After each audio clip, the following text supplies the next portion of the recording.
Artificial intelligence दुनिया के हर sector को हिला रहा है। हेल्थ, बिजनेस, डिफेंस, एंटरटेनमेंट सब कुछ एआई के कंट्रोल में आ रहा है। और अब एक नई क्रांति शुरू हो चुकी है, एजुकेशन रिवॉल्यूशन।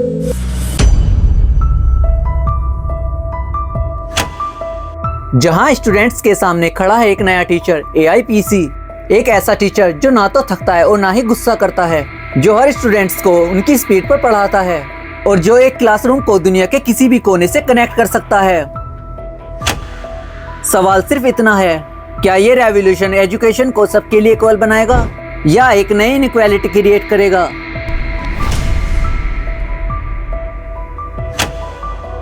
एआई पीसीज के सबसे बड़े फायदे में से एक है पर्सनलाइज्ड लर्निंग। हर स्टूडेंट अलग तरह से सीखता है, कोई फास्ट कोई स्लो। एक टीचर के लिए एक ही वक्त में 40 बच्चों के डाउट हैंडल करना मुश्किल होता है, लेकिन एआई पीसी एक स्टूडेंट के लिए अलग अलग लर्निंग पार्ट बना सकता है। Language barrier. Hindi, English, Tamil या कोई भी भाषा एआई तुरंत ट्रांसलेट करके समझा सकता है। और सबसे बड़ी बात, एक बच्चा चाहे वो गांव में हो या शहर में, एआई पीसीज के थ्रू वो वहीं डिजिटल कंटेंट एक्सेस कर सकता है जो वर्ल्ड के बेस्ट स्कूल्स में पढ़ाया जा रहा है। सोचो, एक स्टूडेंट राजस्थान के गांव में बैठकर नासा के सिमुलेशन देख रहा हो, या फिर एक मेडिकल एस्पिरेंट अपने घर में बैठकर एआई के through 3D human anatomy model explore कर रहा हो। और ये सिर्फ कल का सपना नहीं है। बेंगलोर के एक प्राइवेट स्कूल्स में एआई पावर्ड पीसीएस यूज हो रहा है, जहाँ स्टूडेंट्स के रिजल्ट में रियल इंप्रूवमेंट देखा गया। जो बच्चे पहले पीछे रह जाते थे वो अब एआई की मदद से फास्ट लर्नर्स बन गए हैं। ये है वो इक्वलाइजर पावर जो एआई पीसीज एजुकेशन में ला सकता है। लेकिन पिक्चर का एक दूसरा साइड भी है और उसे इग्नोर करना खतरनाक हो सकता है। सबसे बड़ा सवाल, डिजिटल डिवाइड। क्या हर स्कूल के पास एआई पीसी होगा या फिर ये टेक्नोलॉजी सिर्फ उन्हीं स्कूल्स में होगी जिनके पास ऑलरेडी सब कुछ है? अगर ऐसा हुआ तो गैप कम होने के बजाय और ज्यादा बढ़ जाएगा। दूसरी प्रॉब्लम, डिपेंडेंसी। जब हर सवाल का जवाब एआई तुरंत दे देगा तो क्या बच्चों के सोचने का प्रोसेस स्लो हो जाएगा? क्या वो खुद से रिसर्च और ब्रेनस्टॉर्मिंग करना भूल जाएंगे?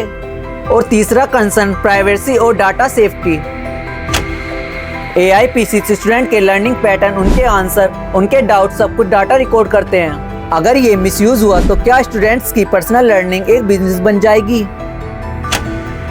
चाइना, साउथ कोरिया और फिनलैंड जैसे देश अपने गवर्नमेंट स्कूल्स में already advance AI learning tools introduce कर चुके हैं। चाइना के कुछ गवर्नमेंट स्कूल्स में एआई फेशियल रिकॉग्निशन और रियल टाइम परफॉर्मेंस ट्रैकिंग हो रहा है। साउथ कोरिया में बच्चों को एआई से फॉरेन लैंग्वेज प्रैक्टिस कराई जा रही है। और फिनलैंड ने एआई को एक लर्निंग असिस्टेंट बना दिया है जो टीचर्स को हेल्प करता है हर स्टूडेंट के प्रोग्रेस ट्रैक करने में। सवाल ये है, जब दुनिया एआई को अपना रही है तो क्या भारत भी पूरी तरीके से तैयार है? एआई पीसीज एक रेवोल्यूशन है। ये ना तो सिर्फ एक ब्लेसिंग है, ना ही सिर्फ एक थ्रेट। ये एक टूल है और टूल का इम्पैक्ट डिपेंड करता है उसके इस्तेमाल पर। टीचर्स का रोल खत्म नहीं होगा बल्कि और पावरफुल हो जाएगा। एआई पीसीज उनके साथ मिलकर स्टूडेंट्स को पर्सनलाइज्ड एजुकेशन दे सकता है। और शायद पहली बार हिस्ट्री में ह्यूमन चांस मिला है कि टेक्नोलॉजी को सिर्फ अमीर और गरीब के गैप को बढ़ाने की बजाय गैप को कम करने के लिए इस्तेमाल किया जाए। फ्यूचर सिंपल है, या तो हम एआई पीसीज को एक सही डायरेक्शन में यूज करेंगे और एक नए भारत का निर्माण करेंगे, या फिर ये टेक्नोलॉजी एक और डिवाइड क्रिएट कर देगी। चॉइस हमारे हाथों में है। आपको क्या लगता है, एआई पीसीज इंडिया के एजुकेशन सिस्टम को बचा लेगा या बिगाड़ देगा? कमेंट में अपना ओपिनियन जरूर बताएं। और अगर आपको ये वीडियो इन्फॉर्मेटिव लगा हो तो शेयर कीजिए और चैनल को सब्सक्राइब कीजिए, क्योंकि आपका एक क्लिक मुझे और आपको फ्यूचर के नए आइडियाज एक्सप्लोर करने का चांस देता है।